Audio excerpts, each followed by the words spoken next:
मुख्यमंत्र्यांकडून Jalgaon railway दुर्घटनेतील मृतांच्या नातेवाईकांना 5 लाखांची आर्थिक मदत, जखमींच्या उपचाराचा खर्च सरकार करणार. पुष्पक एक्सप्रेसची साखळी खेचल्यानंतर काही प्रवासी खाली उतरले, मात्र समोरून येणाऱ्या गाडीचा अंदाज नसल्यामुळे अनेक प्रवाशांना धडक. रेल्वे पीआरओ स्वप्नील नीला यांची माहिती.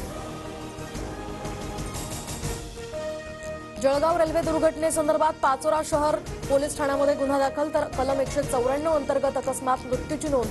आगीची अफवा पसरवणाऱ्या चहावाल्याचा शोध सुरू.